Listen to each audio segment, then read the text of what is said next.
Good morning विद्यार्थी मित्रों।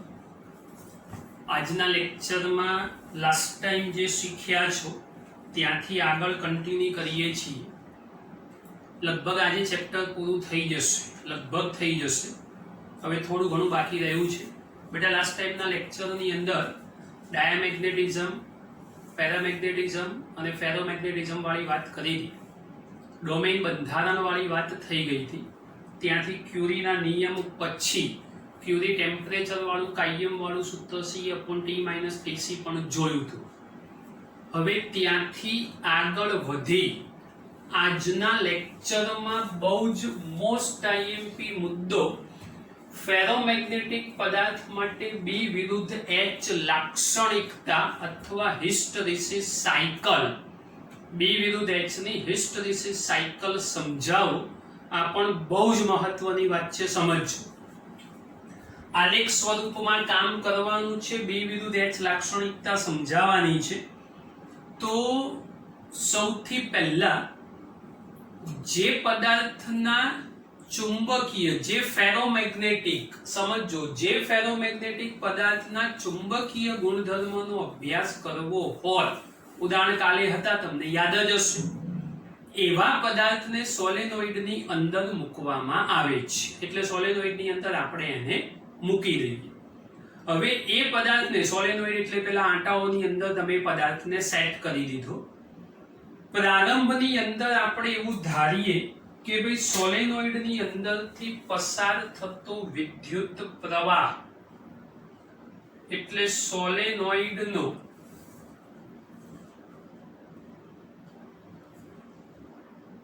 પ્રવાહ એ 0 છે। શરૂઆતના લેવલ એવું ધારીએ, ખાલી પદાર્થને મૂક્યો જ છે એટલે એમાંથી પસાર થતો વિદ્યુત પ્રવાહ 0।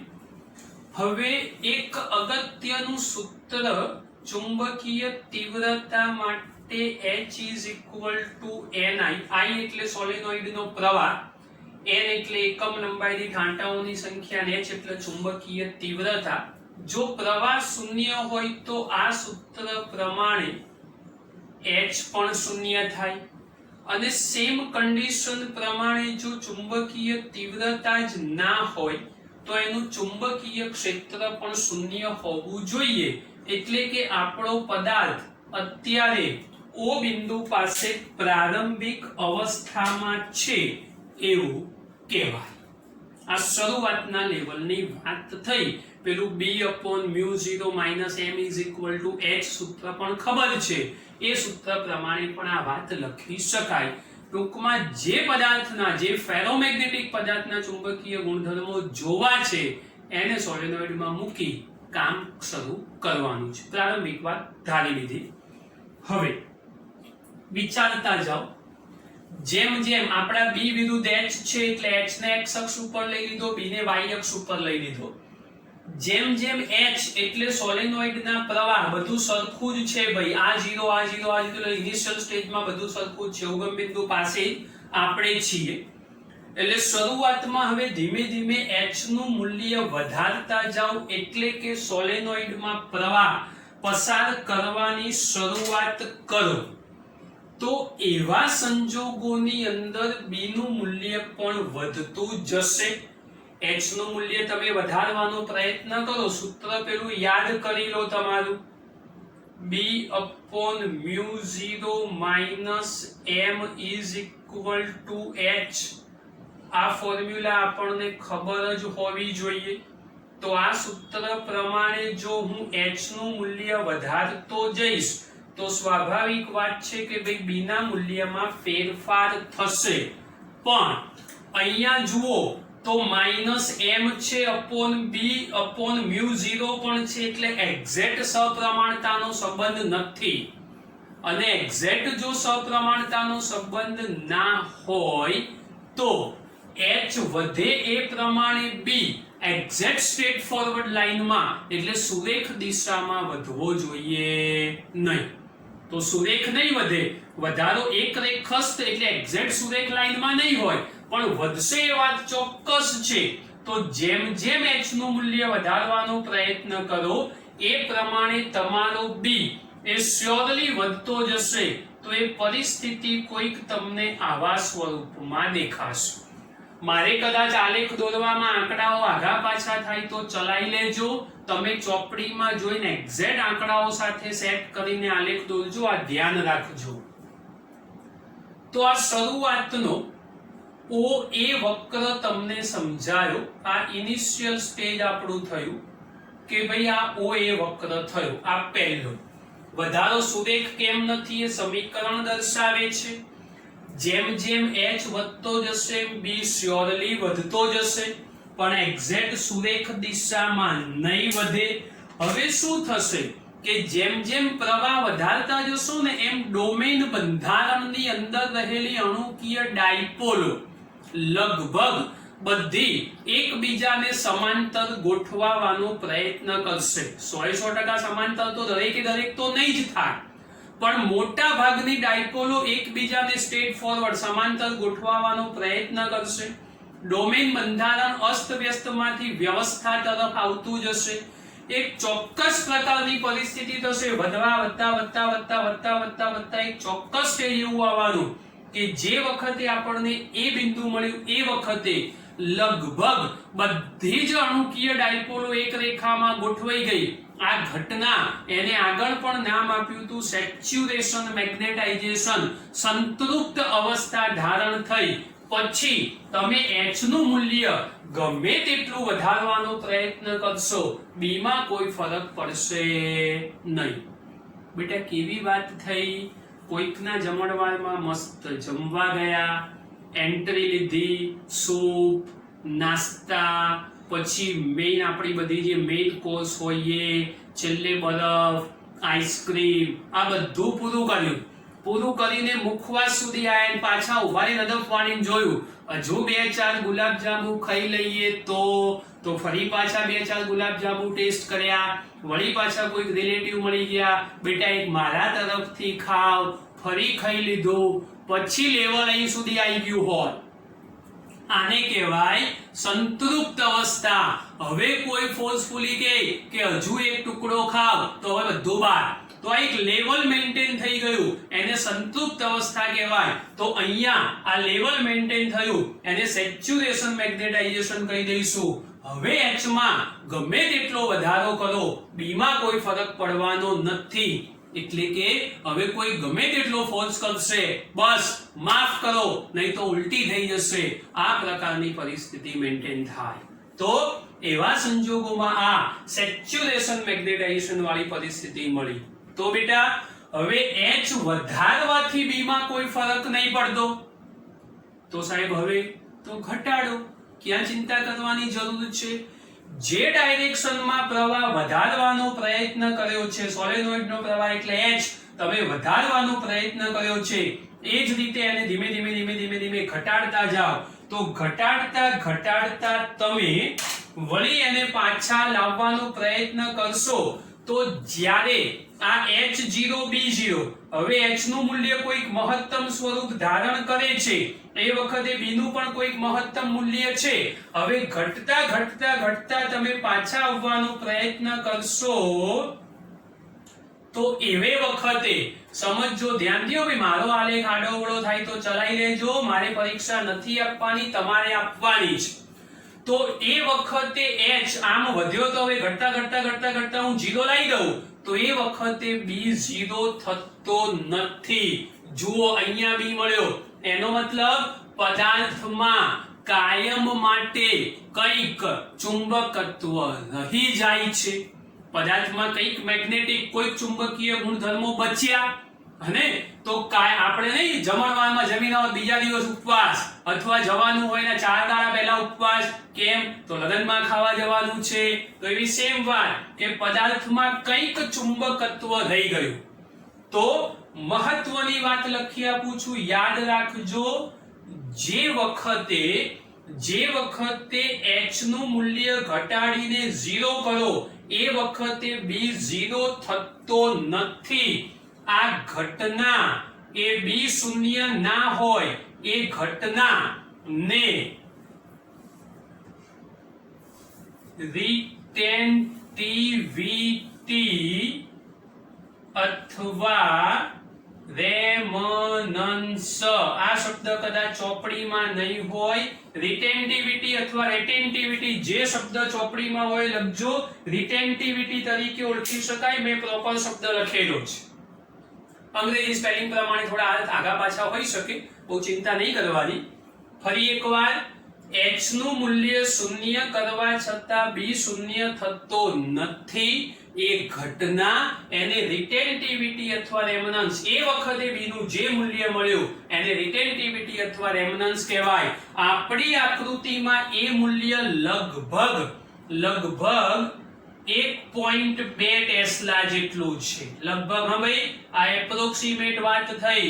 b નું મૂલ્ય લગભગ 1.2 ટેસ્લા જેટલું છે. 100% કહી શકાય નહીં. આ પ્રાયોગિક આશરા પડતી વાત, 1 અને 1.5 ની થોડું ઉપર, એટલે 1.2 જેટલું ગણી શકાય. તો એક આ વાત થઈ. હવે શું કર્યું અહીંયા?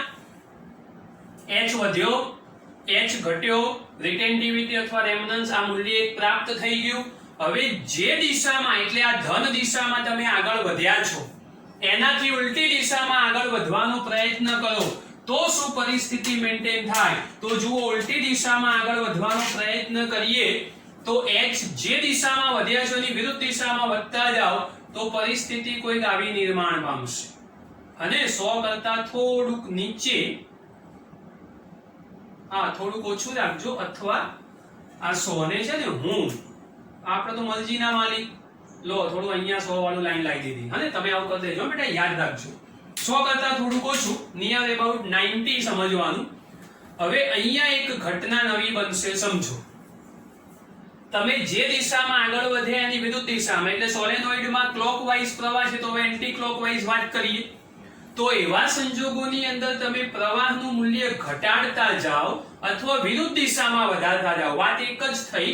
તો એવા સંજોગોની અંદર h નું મૂલ્ય, આ કયો અક્ષ તૈયાર થયો? x અક્ષ. h નું મૂલ્ય કંઈક પ્રાપ્ત થયું પણ y મૂલ્ય શૂન્ય થઈ ગયું. તો એ h નું મૂલ્ય જે આપણને મળ્યું એને કોઅર્સિવિટી તરીકે ઓળખી શકાય. આ નવી વાત થઈ. વિરુદ્ધ દિશામાં પ્રવાહનું મૂલ્ય વધારતા h નું મૂલ્ય શૂન્ય મળે એ વખતે, b નું મૂલ્ય શૂન્ય મળે એ વખતે પદાર્થમાં કંઈક ચુંબકીય તીવ્રતા મળી, એ ઘટના એને કોઅર્સિવિટી તરીકે ઓળખી શકાય. હવે આ પદાર્થને તમે જે ડાયરેક્શનમાં આનું સેચ્યુરેશન ઉપર જોયું, ધેન સેમ કન્ડિશનની અંદર હજુ વધારતા જ જાઓ તો જેવો આલેખ ઉપર લઈ ગયા છો એવી સેમ પરિસ્થિતિની અંદર જેવું સેચ્યુરેશન અહીંયા મળ્યું, ધારો કે નામ આપું આમાં, આ B, અહીંયા C, અહીંયા ધારો કે D, તો જે સેચ્યુરેશન ઉપર મળ્યું એવું સેચ્યુરેશન સેમ ટુ સેમ નીચે પણ મળશે. ફરી પાછું અહીંથી તમે આલેખ ઉપર લઈ જવાનો પ્રયત્ન કરો તો આવી આખી સાયકલ, આ પહેલું તીર, આ બીજું, આ ત્રીજું, આ ચોથું, આ પાંચમું, આ છઠ્ઠું, આ સાતમું, જુઓ અહીંયાથી લઈ આમ ફરી, અહીંથી એક્ચ્યુઅલી આમથી આમ લઈ આમ ફરી અને અહીંથી ફરી પાછા પોતાના મૂળ સ્થાન ઉપર પાછા આયા. જેવું સેચ્યુરેશન ઉપર એ બિંદુ પાસે મળ્યું એવું સેમ ટુ સેમ સેચ્યુરેશન નીચે D બિંદુ પાસે પણ પ્રાપ્ત થાય. આખી ઘટના સાયકલ સ્વરૂપે મળી, માટે એને હિસ્ટેરિસિસ, 11મા ધોરણનો શબ્દ, હિસ્ટેરિસિસ સાયકલ તરીકે ઓળખી શકાય. ટેક્સ્ટબુક ખાસ વાંચવી જરૂરી છે. અહીંયા મૂલ્ય જે મળે છે એ કદાચ મારી થોડી લાઈન ઉપર જતી રહી હોય તો 1.2 ઉપર મળ્યું ને, અહીંયા લગભગ 1.5 ની નજીક છે. યાદ રાખજો, આ મૂલ્ય જે મળ્યું એ h નું મૂલ્ય મળ્યું એ લગભગ 90 ની નજીક છે. આ b લખી આપ્યો ને એમ અહીંયા આગળ h નિયર અબાઉટ 90, આ યાદ રાખજો. ચુંબકીય તીવ્રતા વાળી વાત છે એટલે h નું મૂલ્ય નિયર અબાઉટ 90 અને 1.5, પણ એ ટેક્સ્ટબુકમાં જે પ્રમાણે આંકડાઓ સાથે આલેખ મેચ થાય છે એવો ફરજિયાત દોરવો પડશે. ડાયા, પેરા, ફેરો આ ત્રણમાંથી જો કોઈ પ્રશ્ન પરીક્ષામાં ના હોય તો આ પ્રશ્ન પરીક્ષામાં જોરદાર અગત્યનો 500% પૂછાશે. સાહેબ થોડા વધારે કહી દો. અરે 1000% પૂછાશે, જાઓ જલસા કરો. પણ પૂછાશે ને પૂછાશે જ. તો આ પ્રશ્નમાં ખાસ ધ્યાન રાખજો. આ હિસ્ટેરેસિસ સાયકલ વાળી વાત થઈ, આને ધ્યાનથી સમજી અને તૈયાર કરી દેજો. ચાલો બેટા, હવે નવા મુદ્દા ઉપર આવી જાઓ. ચેપ્ટરનો છેલ્લો ટોપિક કાયમી ચુંબકો અને વિદ્યુત ચુંબકો. આમ તો આ ના ભણાવીએ તો ચાલે, તમે જાતે વાંચી લો તો બી તમને આવડી જાય. ઉલટા તમે મને શીખવાડો, સાહેબ આ તો બધું આપણને ખબર પડી ગઈ, બેસી જાઓ અમે તમને ભણાવી દઈએ. તો એવી વાત છે, એકદમ સરળ. એકવાર થોડીક ચર્ચા કરી લઈએ ટેક્સ્ટ બુકમાં, પછી તમે જોઈ લેજો. તો જે પદાર્થો ઓરડાના તાપમાને લાંબા સમય સુધી ફેરોમેગ્નેટિક ગુણધર્મ જાળવી રાખતા હોય એને કાયમી ચુંબકો કહેવાય. કોઈ પણ પ્રકારનો પદાર્થ હોય એ બહુ લોંગ ટાઈમ સુધી પોતાના ચુંબકત્વનો ગુણધર્મ સાચવી રાખે એને આપણે કાયમી ચુંબકો કહીશું. કેવી રીતે ડેવલપ થાય? તો ડેવલપ કરવા માટેની વાત તો વર્ષો પહેલા જૂના જમાનામાં કેવું હતું કે ભાઈ દાખલા તરીકે આ લોખંડનો ટુકડો છે અને મારે આમાંથી ચુંબક બનાવવું હોય તો એને તમે અહીંયા આગળ મૂકી દો કોઈ પણ એક જ ડાયરેક્શનમાં, અને ઉત્તર દક્ષિણ દિશા વધુ પ્રોપર એ દિશામાં મૂકી અને એને કોન્સ્ટન્ટ તમે ઠોક્યા જ કરો, ટપાર્યા જ કરો, તો એવા સંજોગોમાં લાંબા ગાળા પછી એની અંદર ચુંબકત્વના ગુણધર્મો સેટ થઈ જાય. આ બધું તમે નાના ધોરણોમાં શીખેલા છો. બીજું, દાખલા તરીકે આ ચુંબક છે અને આ લોખંડનો ટુકડો છે, આનું ચુંબકત્વ આમાં દાખલ કરવું હોય તો એક જ ડાયરેક્શનમાં ઉત્તર દક્ષિણ દિશામાં એને કોન્સ્ટન્ટ તમે ઘસ્યા જ કરો, આ પ્રમાણે ઘસ્યા જ કરો. આમ કરો તો ચુંબકત્વ ઉત્પન્ન થાય, આમ કરો તો પાછું નાબૂદ થઈ જાય. એટલે આ ડાયરેક્શનમાં કરી ઉઠાઈને પાછું આ ડાયરેક્શનમાં, ઉઠાઈને પાછું આ ડાયરેક્શનમાં, આવું કોન્સ્ટન્ટ કર્યા કરો તો પણ એમાંથી ચુંબક તૈયાર થઈ જાય. તો આ અગત્યની વાતો છે બેટા, ખાસ ધ્યાન રાખવાની. હવે કાયમી ચુંબકો બની ગયા, પણ કાયમી ચુંબક બનાવવા માટે એક અગત્યની વાત કે ભાઈ રેટેન્ટિવિટી અને કોઅર્સિવિટીના મૂલ્યો વધારે હોય એવા જ દ્રવ્યો, એલ્નિકો, લોખંડ અને આ કોબાલ્ટ, આવા જ પદાર્થો પસંદ કરવાના કે જેની અંદર એની રિટેન્ટિવિટી અને કોઅર્સિવિટી, ચુંબકત્વના ગુણધર્મો મેક્સિમમ સચવાયેલા રહેતા હોય એવા જ પદાર્થો આપણે પસંદ કરી શકીએ. આ કાયમી ચુંબકો વાળી વાત થઈ. હવે વિદ્યુત ચુંબક જો આપણે બનાવવું હોય તો એમાં ક્યાં નવી વાત છે? સોલેનોઇડ. એ વિદ્યુત ચુંબક જ કહેવાય. સોલેનોઇડ માંથી તમે પ્રવાહ પસાર કરો તો સોલેનોઇડ પોતે ચુંબકત્વના ગુણધર્મો ધારણ કરે તો એને આપણે વિદ્યુત ચુંબક તરીકે ઓળખી શકીએ. આ દ્રવ્યો જે છે આપણા કાયમી ચુંબક માટેના, એની પરમિએબિલિટી પણ ઊંચી હોય, એ પણ આપણે ખાસ ધ્યાનમાં રાખવાનું, આ બી સમજવાનું. તો વિદ્યુત ચુંબકોનો ઉપયોગ ક્યાં થાય? તો ઇલેક્ટ્રિક બેલ, ટિંગ ટોંગ, આપણા ઘરના દરવાજાની અંદર હોય ટ્રિંગ ટ્રિંગ. તમારા સ્કૂલના બેલમાં બી તમે જોજો, સ્વિચ દબાવો ને એટલે પેલો ક્લેમ્પ જે હોય ઘંટડી સાથે અથડાય એટલે અવાજ આવે, સ્વિચ છોડો એટલે પાછો છોડી દે, તો આ વિદ્યુત ચુંબક થયું. લાઉડ સ્પીકર, આપણા ઘરમાં જે સ્પીકરો હોય, લાઉડ સ્પીકરો હોય, સ્પીકર એટલે ચોરસ બોક્સ, લાઉડ સ્પીકર એટલે પેલા મોટા ભૂંગળાઓ, આ દરેકની અંદર મેગ્નેટનો ઉપયોગ થાય. તો બેટા આ બધા મુદ્દાઓ એવા છે જે માત્ર વાંચવાથી આવડી જાય, એમાં મારે કોઈ વસ્તુ એક્સપ્લેન કરવાની જરૂર નથી. એટલે ચોપડીમાં ખાસ વાંચજો, સમજજો. કોઈ જગ્યાએ ડાઉટ લાગે ને કંઈક દેખાય કે સાહેબ નવી વાત છે તો બી સમજાવજો. તો આ એક બે મુદ્દાઓ આવી કહી દઉં, આમ તો સહેલી વાત છે. Speaker, loud speaker. એક અગત્યની વાત કહું, ધાતુની ક્રેન.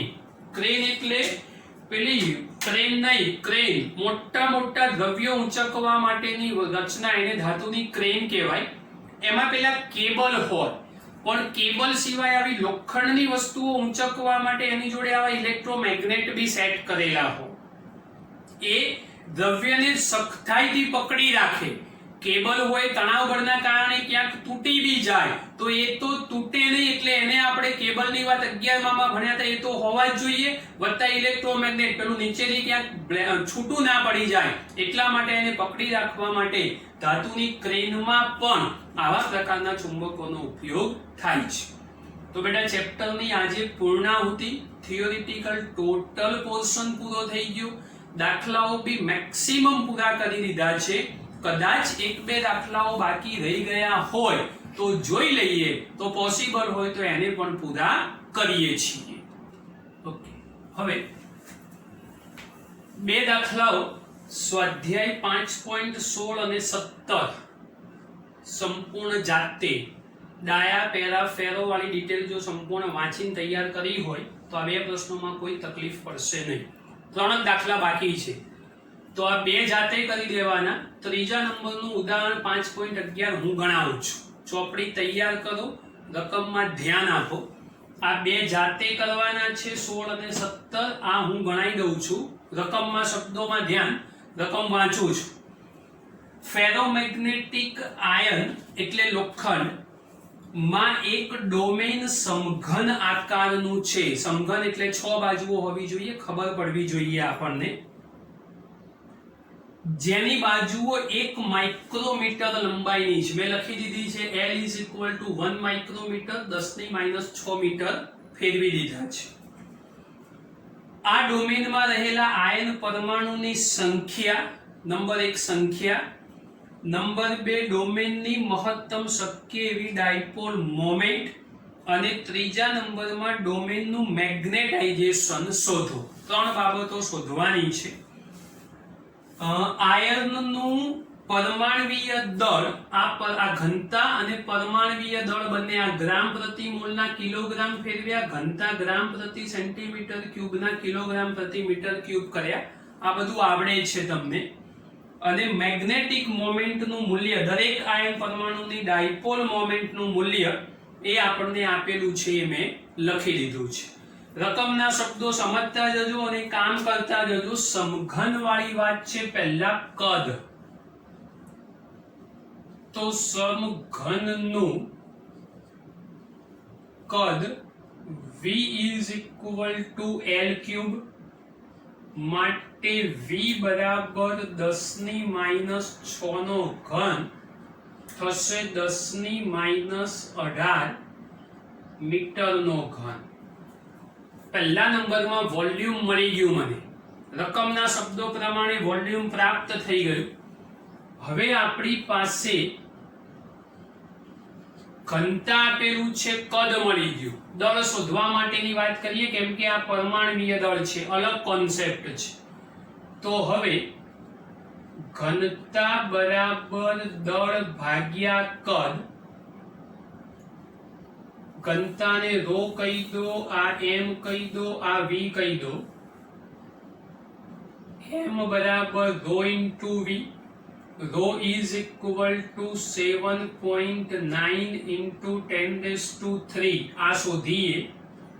અને કદની જગ્યાએ 10⁻18. તો આ ફાઇનલ થશે 7.9 × 10⁻15 કિલોગ્રામ. આ દળ મળી ગયું આપણને. જોઈ લો, સિમ્પલ લોજિક. આટલું સાદું કામ પહેલા પૂરું કરી દીધું, માત્ર પહેલા વાક્યની અંદર. હવે મહત્વની વાત છે રકમના શબ્દો, કે ભાઈ એના પરમાણવીય દળ 55. ચલો, પરમાણવીય દળ વાળી વાત હોય તો ત્રિરાશિ આપણને યાદ કરાવો. હવે પરમાણવીય દળ 55 હોય તો બોલો પરમાણુની સંખ્યા કઈ ત્રિરાશિ? તો 55 ગુણ્યા 10⁻³ દળ. તો પરમાણુની સંખ્યા એવોગેડ્રો નંબર 6.023 × 10⁻23. તો દળ કેટલું આવ્યું? 7.9 × 10⁻15 દળ હોય. કિલોગ્રામ લખજો ભાઈ, હા. તો સંખ્યાનું મૂલ્ય કેટલું થશે? કારણ રકમમાં પરમાણવીય દળ આપેલું છે, સમજો. તો આ સંખ્યા મારે શોધવી હોય. n = 7.9 10⁻15 6.023 10⁻23 એના છેદમાં 55 ગુણ્યા 10⁻3.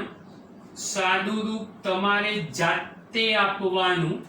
સૌથી પહેલા નંબરમાં આ સંખ્યા તમને પ્રાપ્ત થઈ જશે. હવે સંખ્યા મળી ગઈ.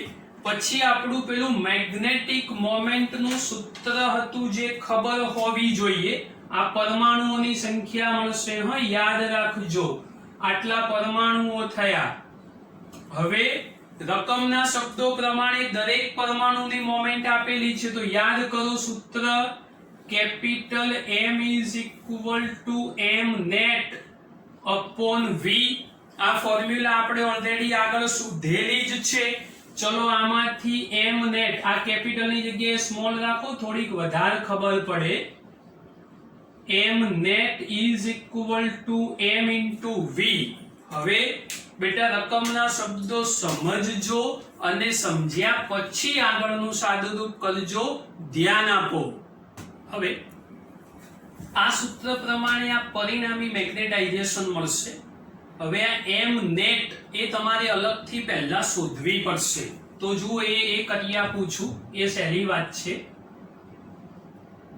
પણ m net is equal to m into n.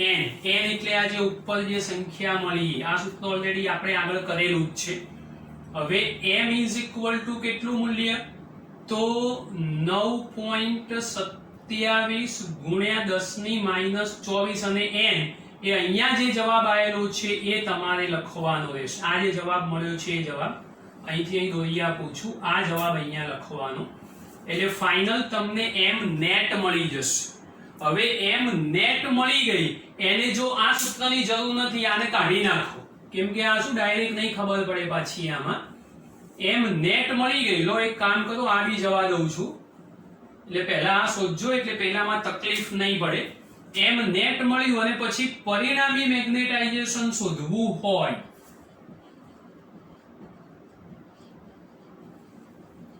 તો એના માટે m net upon v, એને કદ વડે ભાગવા પડશે. પરમાણુના કદ વડે આ પરિણામીને તમે ભાગશો એટલે તમને ફાઇનલ મેગ્નેટાઇઝેશન પ્રાપ્ત થઈ જશે. તો આ બે દાખલાઓ બેટા જે બાકી રહ્યા, એ બે દાખલાઓ એ તમે પેલી થિયરી વાંચશો એટલે આવડી જશે. આ ઉદાહરણ 11 બાકી હતું, એ પૂરું કરાવી દીધું. લગભગ ચેપ્ટરમાં બધી જ વાતો ફિનિશ થઈ ગઈ, હવે કશું બાકી રહેતું નથી. ચેપ્ટરના MCQ ની વાત બાકી રહી, તો હવે આવતા લેક્ચરથી આપણી પરંપરા પ્રમાણે JEE નીટ લેવલના પ્રશ્નો એ આ ચેપ્ટરના લઈશું. પછી ચેપ્ટર નંબર 6 એ આપણે શરૂ કરીશું. તો આજના લેક્ચરમાં ચેપ્ટર 5 સંપૂર્ણ પૂરું. આવતા લેક્ચરથી JEE નીટનું કામ શરૂ થઈ જશે.